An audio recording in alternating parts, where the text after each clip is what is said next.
Good afternoon, everyone. My name is David Kerrigan, And I'm Greg Vanden Eykel. and we're here today to talk about some do's and don'ts employers should consider regarding leave statutes and leave issues with their employees.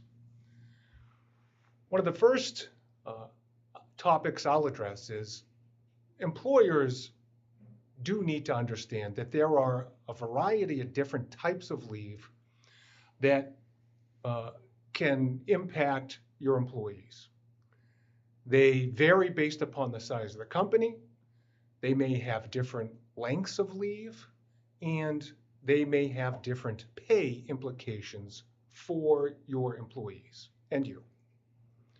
For example, up until a few years ago, the most common leave type probably would have been the federal FMLA, the Federal Family and Medical Leave Act.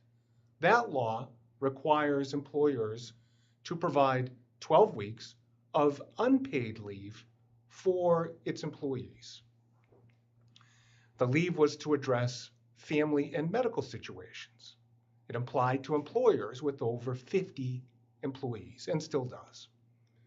In Massachusetts, though, this has really been supplanted with the Massachusetts Paid Family and Medical Leave Act, which became effective just a few years ago. Under this law, employers must provide different lengths of paid leave in a benefit year to their employees. There's no minimum requirement for the number of employees. Instead, employees only have to have earned a certain minimum amount in the prior year. This year it was $5,700, next year it goes up to $6,000. It applies to all employers except a limited list of exceptions, such as churches and other limited organizations. Now, as I said, there are different lengths of leave for different situations under this law. For example, employees can take up to 20 weeks of paid leave to care for their own serious medical condition. Under this law, employees can take up to 20 weeks of paid leave to care for a family member with a serious medical condition. Employees can take up to 12 weeks to bond with a child during the first 12 months after they've been born. The law also allows for employees to take up to 26 weeks to care for a family member who was injured serving in the armed forces. And there are 26 weeks of combined leave under this law. You could take a certain number to care for a family member and a certain amount to care for yourself with a serious medical condition. And there's 26 weeks allowed for combined leave. Now, there are other types of leave here in Massachusetts and elsewhere. Another type of leave allowed and required is the Massachusetts Paid Sick Leave Law. That law applies to employers with over 11 employees, and it requires employers to provide 40 hours of paid sick leave to their employees. Leave can also come into play with the application of the American with Disabilities Act. Now, the ADA applies to employers with over 15 employees, and the employers have to engage in what's known as the interactive process with employees with disabilities to see if they can be accommodated. If an employee has exhausted leave to care for a medical condition that could qualify as a disability, their leave may need to be extended to accommodate them. We'll talk a little bit more about that later. Now, there are other miscellaneous leaves, such as the Massachusetts Parental Leave Act. Now, that law applies to employers with over 6 full-time employees. And the employees are entitled to 8 weeks of parental leave for the purpose of giving birth or adopting a child. The parental leave may be with or without pay at the discretion of the employer. Now, this probably has been supplanted in large part by the Paid Family Medical Leave Act, but it's still a law. In addition, there's what's known as the Small Necessities Leave Act, and this allows employees who qualify under the Family and Medical Leave Act to take up to 24 hours in a 12-month period to take leave for their child's school activities, such as parent-teacher conferences, the child's medical appointments, and the close relatives' medical appointments or other professional services. Now, there's a number of these leave laws to keep in mind. And now I'd like to turn to Greg, who's going to talk a little bit about access to leave issues. Thanks, David. And as David said, there are a number of different types of leave available to Massachusetts employees, and we could spend, a 30-minute session or more on each of those. But we're not going to do that here for you. But what we did want to talk about was now that an employee is eligible for a certain type of leave, and you as the employer have confirmed that the employee is eligible, the employees must have equal access to those benefits under that type of leave, and they must follow the same procedures as far as notifying the employer and as far as like documentation that is acceptable and must be produced for various types of leave. Policies for this are critical, and it's important to do regular planning to make sure that you've addressed all the different types of leaves in your handbook and that you've reviewed the different requirements. And we're not going to go into that specifically here, but the most important thing is consistency and uniform application of your access policies. As an employer, you shouldn't be making exceptions to notification and documentation requirements. Exceptions tend to lead to possible claims of disparate treatment, employment discrimination, or even retaliation down the road. So as I said, consistency is absolutely key.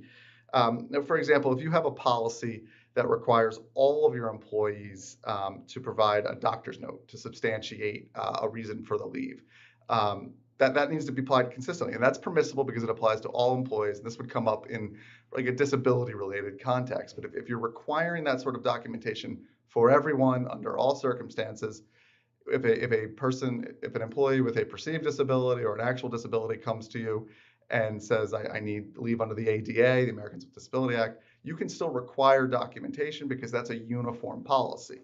But again, you must be applying this consistently.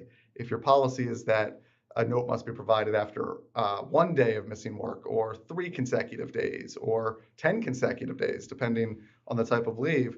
Again, consistency, making sure that no employee is treated any differently than others. Another example would be your PTO policy, which is another type of leave. But if you have a policy that you don't require any sort of explanation or documentation related to any leave for 10 consecutive days or less, then again, that must be applied consistently and uniformly. As far as notice, this is a part that I see often in my practice that is missed in handbooks. Employees under a lot of the various leave laws are required to give certain types of notice, whether the leave is anticipated or for unforeseeable circumstances. Those timeframes should be in your policies and applied consistently, whether it's a 5-day advance notice, 20 days, 30 days. Again, having a policy in place so that the employees know in advance what they're required to do and what the consequences are if they fail to comply with that. In some circumstances, if permissible under a statute, they could be denied that leave benefit, and that is something they need to know ahead of time to mitigate your risk as the employer. Another thing in this kind of realm of access and the types of benefits is the documentation that you are allowed to request, particularly for healthcare related leave. You are allowed to, and under the Massachusetts Paid Family and Medical Leave Law and the federal FMLA, to request medical certifications and documentation. Under the Massachusetts Earned Sick Time Law, you're allowed to request documentation if an employee, the most prevalent example is if the employee is absent from work for 3 consecutive days. There are other statutory reasons, but those are the circumstances when you can request documentation. Importantly, you can't inquire about the specifics of the illness, just simply something from a healthcare provider that informs you that this person's not going to be able to perform work. And again, that process should be applied uniformly, to beat a dead horse, to say the least. So with that, I'm going to turn it over to David for our next topic. Another issue that employers really need to consider when talking about leave and considering leave for employees is, does leave need to be provided under the ADA? Now, the ADA isn't necessarily a leave law. However, employers need to be mindful that there may be obligations placed upon them under this law that require them to provide leave to employees. Now, when does this come up? It used to come up, I think, more often when prior to the Massachusetts paid family medical leave law, because there were certain gaps in leave. There may be a company that didn't meet the 50 employee requirement and didn't need to provide 12 weeks of unpaid leave. It can also come up when an employee who has a medical condition that could qualify as a disability exhausted their leave under the FMLA. Now, what we're seeing is that it does continue to come up even under the Massachusetts law now, when employees have exhausted their leave under the paid family medical leave law, and they need more time to deal with their own medical condition. For example, you have an employee who has a back issue or a knee issue, and they've had to take time off to have an operation. Maybe they got a knee replaced or a hip replaced, and they've exhausted their 20 weeks of paid family medical leave length and time period. And they come to you and say, as the period ends, I need a little bit more time. I need another couple weeks. I need another 2 or 3 weeks. Employers need to weigh that at that time, whether they need to make an accommodation. Something like that, a medical condition like that, may be an impairment, and this is what a disability is under the law, an impairment that substantially limits a major life activity. If the condition they're dealing with falls into that category of impairments and disability, is a disability, then you really need to consider extending their leave even beyond the statutory period for a period of time to accommodate them. That period could be a couple weeks, it could be longer. Now, do you have to do it? Do you have to provide that additional time period? Well, employers don't have to do it, but what they would have to show is providing that additional time would be an undue hardship upon them. And when courts look at this, they look at sort of the nature of the request, the nature of what's being asked, and they look at its impact on the company, its impact on cost, and its impact on operations. If the company can say, we can't continue to allow you to take leave financially because we've had 3 people paying overtime and it's really impacting our finances, perhaps you don't have to offer additional leave. Another example might be, well, we really need you. We had you out for 2 months or longer. We really need you back because a big contract is coming up and we need you to work on that contract. And we're not going to be able to fulfill our obligations to our customers if you're not here. Perhaps that would be an undue hardship then to provide the additional leave. But companies need to be mindful of this, that meeting the statutory time periods may need to be extended even after the 20 weeks or the 12 weeks under the FMLA. Now, how long must you provide after the time periods under the leave laws expire? There's no set answer. I've looked at this in the past for other companies. It could be 2 weeks, it could be 4 weeks.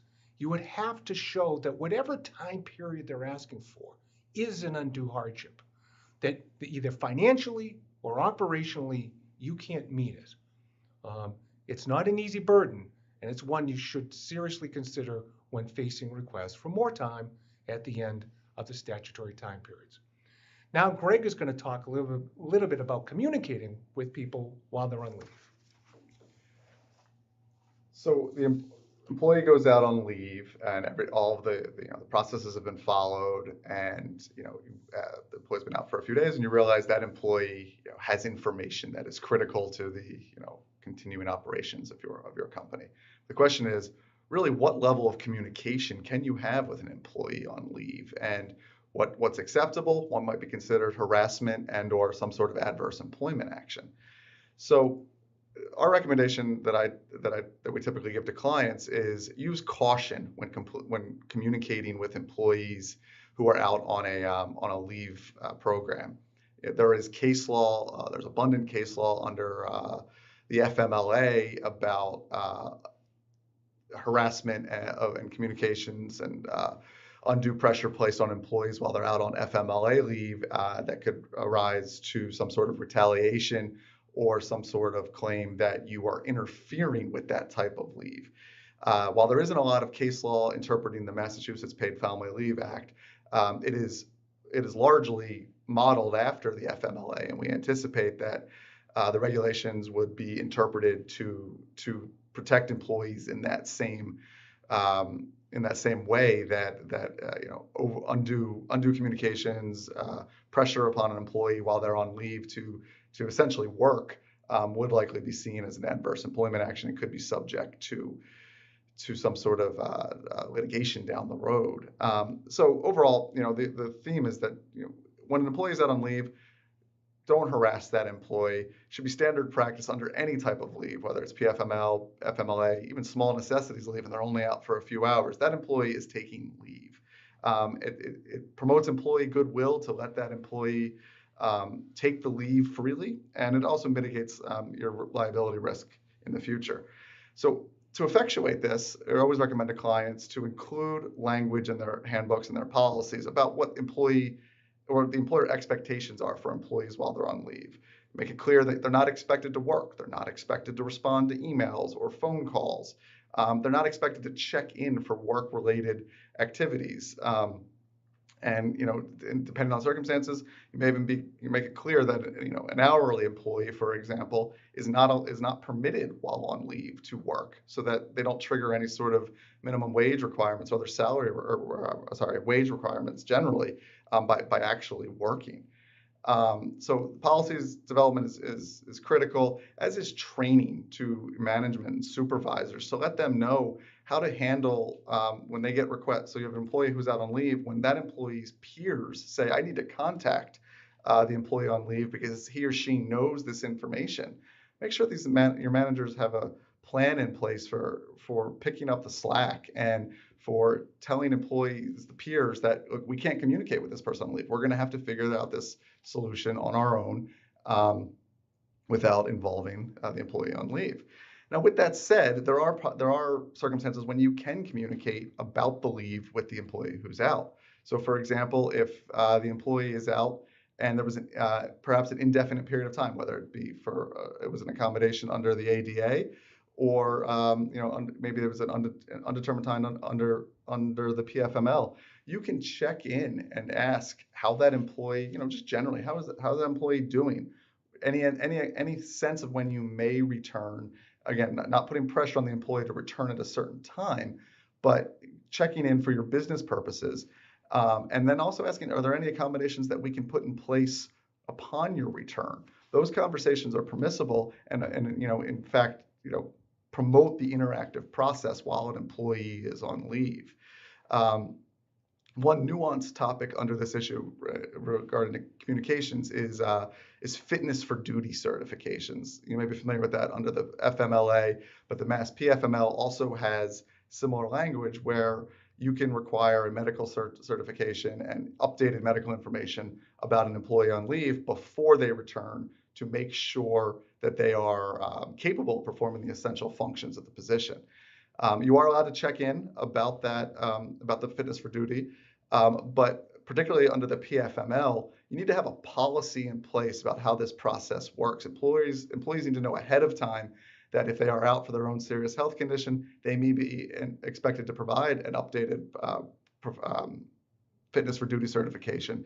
And they also must be provided with a list of their essential functions prior to their leave so that their medical provider can compare their status towards the end of the leave with the essential functions to make a recommendation. Again, all very nuanced, but important considerations as part of the entire leave process.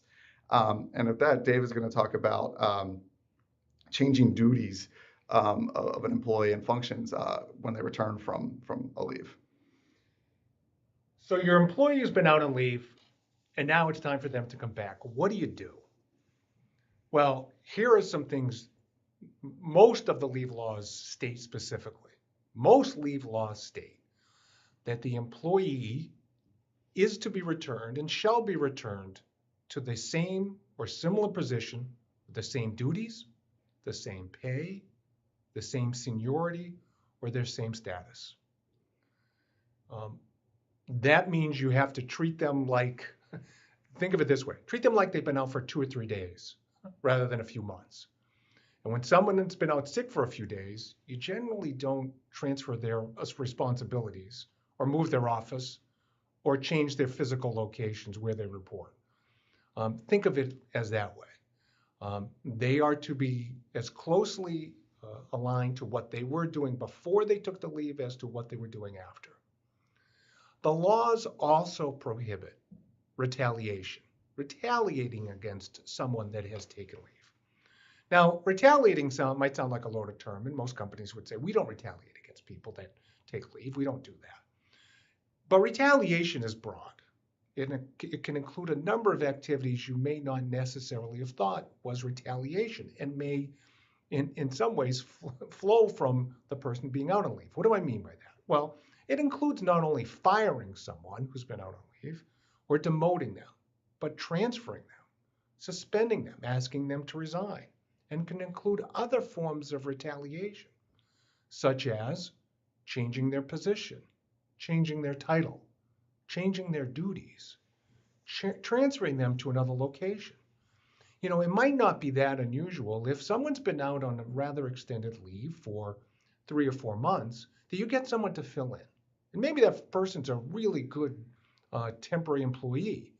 And you decided, you know what, I think what I'm going to do is have this person now handle contract administration, take some duties away because they do that really well. Well, you've got to think long and hard about whether that change of duties from your employee that's reporting back to work would be considered retaliation. It might mean that it's a less prestigious job. It can't mean a reduction in pay. Those are all things that you need to consider when making, a business decision such as that. Now, how long do these restrictions last in terms of what you can and can't do for someone that's been on leave? It used to be, before the Massachusetts Paid Family and Medical Leave Act, that it was some number of months, some several months. Most courts would say, depending upon, what action was taken against employee. It might be 2 to 3 months for some activities. 4 or 5 was generally considered a longer period of time that an employer could take action against an employee who's been out on leave without there being a presumption of retaliation. The Massachusetts Paid Family and Medical Leave Act, though, has a provision that companies can't retaliate for 6 months after the employee returns from leave. And if there is an action taken against an employee within 6 months, that action is presumed to be retaliation. Again, that could be transferring location, transfer of duties, or discipline, suspension, termination. So that 6-month time period now, again, is a presumption that that type of activity is retaliation. And then there is an open question. Does that 6-month time period now apply to other types of leave under the Federal Family and Medical Leave Act or other types of leave? It is an open question. On the one hand, you could see courts saying no. If one takes your small necessities leave or sick leave, you don't get 6 months of a presumption of retaliation.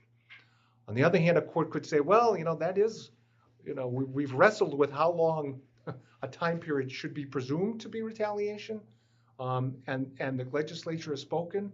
It's an open question that has yet to be answered, and as one will make sure we have to update our employers on whenever we learn more.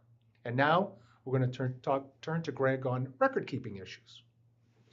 So, we know from the calls that we get and the counseling that we provide that a lot of time is spent on determining whether or not an employee is eligible. Is this type of leave the right leave? What do I have to do in order to comply with the the requirements under a specific statute to provide the leave?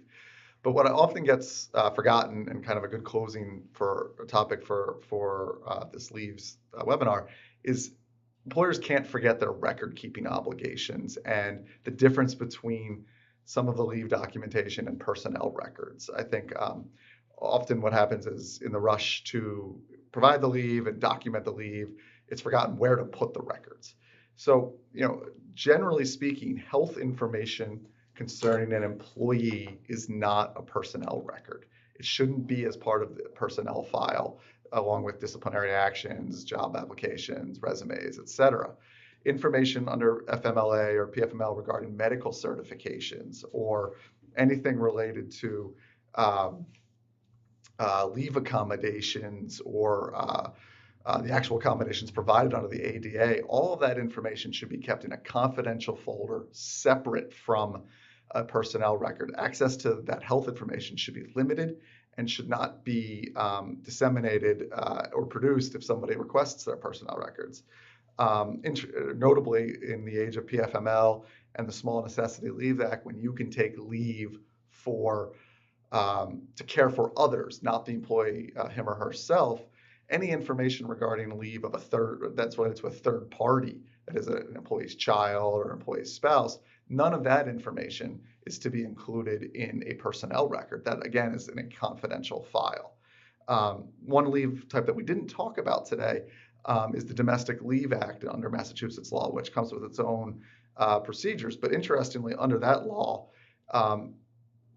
records related to that act can and should be maintained in the personnel file for a limited period of time. And that period of time is only when the determination is made as to whether or not the employee is eligible for that leave. That's a tough circumstance because things are moving quickly, but something to keep in mind and certainly consult with legal counsel when you're faced with this situation. One thing about the PFML, we talked about medical certification should be in a health file, but you can include the Department of PFML's decisions approving or denying a leave determination in a personnel file, because that information is pretty boilerplate and only says approved or denied and does not address medical information. Similarly, as far as documentation and record keeping go, employees under many of the Massachusetts laws and the federal laws must post notices about the available leave, earned sick leave, domestic violence leave, PFML, and employees should be notified regularly about those laws, particularly under the PFML. All employees must be notified annually about the change in contribution rates, and new employees must be notified within 30 days of their date of hire of PFML benefits and the contribution rates. And lastly, with respect to record keeping, is always be cognizant of record keeping requirements under these laws. For example, any FMLA related documents must be kept for 3 years. Documents related to small necessities leave must be kept for 2 years. Every statute is a little bit different. Some don't have record keeping requirements, but it's best practice to get into a habit of maintaining these records for at least 3 years, because that's the FMLA requirement, because it only helps mitigate risk in the future. Again, we could have spent hours talking about leave issues, but those are the topics we wanted to cover today. And we want to thank you for joining us and taking time out of your schedule. Certainly, if you have any questions concerning leave or laws or policies, feel free to contact us. And we invite you to join us on January 11th, 2023, for our next employment law webinar concerning the interactive process for reasonable accommodations. Again, thank you. And for additional employment, construction law, business litigation webinars, please feel free to view our website.